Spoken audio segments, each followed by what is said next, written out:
Welcome back to Peace, Love and Tarot. This reading is for Scorpio, Sun, Moon or Rising, and it's the weekly reading for December 16th to the 22nd. This week, Scorpio, we have the Dance of Life Oracle card, we have the Three of Wands, the Five of Cups, the Six of Cups, the Knight of Cups, the Magician, and the Moon energy here. So really interesting. We see a situation here where some people might be still connected with energies of the past in a situation, and what we really have to remember is that that creates an illusion. You know, the past is not the present, it doesn't exist anymore, and it can distort our perception of our current reality. This is about you turning away from that, about forward movement, about coming back into a place of power. And when we release those energetic cords from the past and we create space, well, just look what's coming. So this is about you getting back into the dance of life, getting back into the flow, the energetic flow where it is about, attracting in and abundance and that sort of thing. And getting out of this kind of sense of stagnation here. So I'm just going to start by reading the Oracle card, Dance with Life. Do something to change your energy. Life is always moving. If you resist this ever-changing flow, your energy will become stagnant and you will fall out of flow with the universe. The universe has a mysterious, intelligent force, a natural rhythmic beat which governs all of life. One of the best ways to shift your energy, frequency and vibration is to put on some music and dance along with it.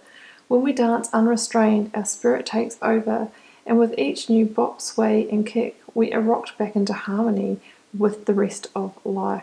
So it's about becoming unstuck.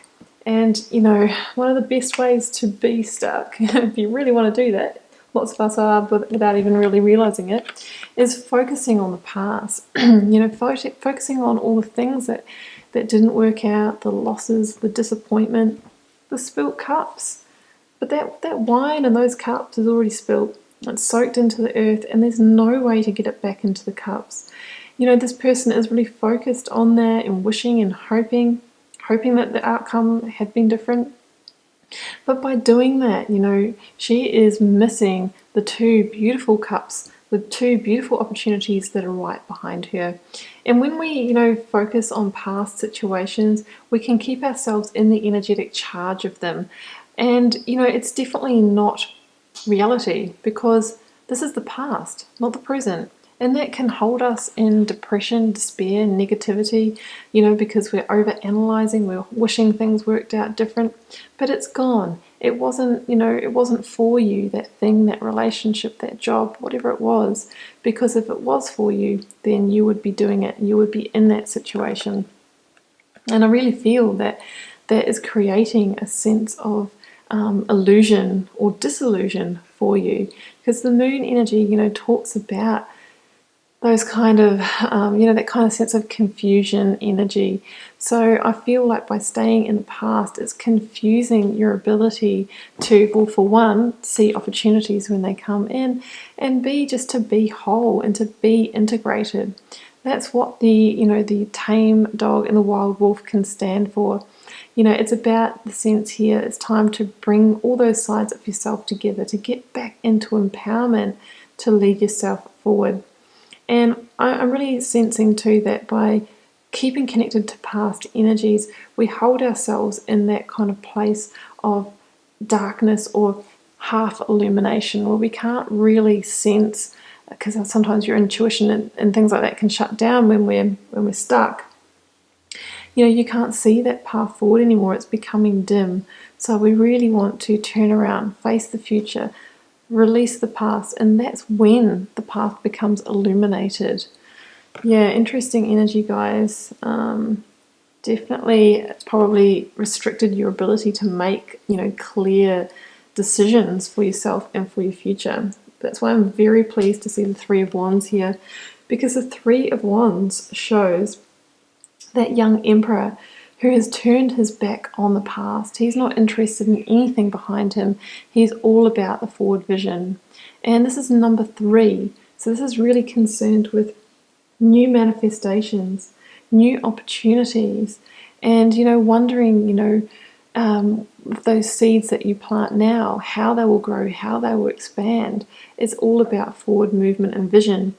So this young emperor, he can see some ships on the horizon there, and he knows that they are his successes. They are the results of his early manifestations. They might not be coming in now, but he knows that in the next season they will. And that, can be equated to you releasing the past and starting to make some tentative plans for the future. You know that you're not going to, launch into them or find a fully resolved situation immediately. But as soon as you start that process, that's when those ships start to appear on the horizon with all their promise of delivering in your next season. And we have that followed up with the Magician. So such a different energy from the Five of Cups. I feel like this is the awakening to your power.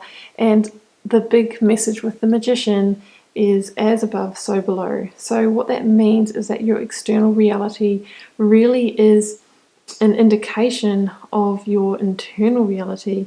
So somebody who's trapped in maybe negativity and internal conflict starts to see that in their external realm and attract like situations and people that validate that for themselves, that validate loss, disappointment, despair. So by changing that internal realm, by letting go of the past and the negativity and being positive, focusing on feeling good, that's when you put that energy out there, and the law of attraction actually magnetizes similar situations of a similar energy vibe and frequency to you. And I think that's what you're awakening to this week under that Magician energy. You have all the tools within you to do that, and that is the key to unlocking your infinite potential, because that's how we create great abundance. And that is about being in the dance of life. It's about understanding that what you cultivate within is what you cultivate externally. And by making those shifts within, you start shifting your outside world. And that is alchemy. That is magic. And that is being in the dance of life. That's being back in the flow. That's about being able to create. And when your energy is in the right place, Scorpio, great things happen. I mean, the Six of Cups is about the dance of life, because it's about giving and receiving. It's about having your energy in the right place to now accept offers of love should they come in. This person here would not have been able to, because they were too busy attached to the past. Now you have that with the Knight of Cups, so I do think that this is some kind of romantic offer coming in. It could be a new business partner as well, somebody that you really connect with, you really have that professional chemistry with, and makes you feel really good. But I do feel this is more of a romantic situation, or a deepening of a current relationship. Guys, if you're already coupled, Knight of Cups could be somebody who's a water sign, a fellow Scorpio, a Cancer, or a Pisces, coming in with an offer. They could be that knight in shining offer who's quite magnetic and charismatic. It's that kind of energy. The Six of Cups can also talk about someone coming back from the past. It doesn't have to be. It can be also somebody who really makes you feel, like that teenager, like that child again, who can make you unleash that inner child, that inner joy, that youthful energy. So that's something quite beautiful. But either way, this actually has the potential to go the distance here. The Six of Cups can talk about a love or a friendship that can bloom, that can grow, and can be, abundance, be abundant in the realm of emotions and feelings. So it's a really beautiful energy, Scorpio. It all begins with shifting this conflict energy, this internal conflict energy, into change energy, and reclaiming your power as the creator of your life, getting back in that dance with life. And that's when we are able to receive those offers that come in, those two cups. Here they are. Now they can come into you. Now you see them, because you're releasing the illusions of the past. That's what I have for you, Scorpio. I hope you enjoyed the reading, and I wish you a great week. Do keep in mind it's a general reading, so it won't be for everyone. Feel free to leave me a comment. Always love to know how it's playing out in your daily life, and I'll see you back here next week for another reading.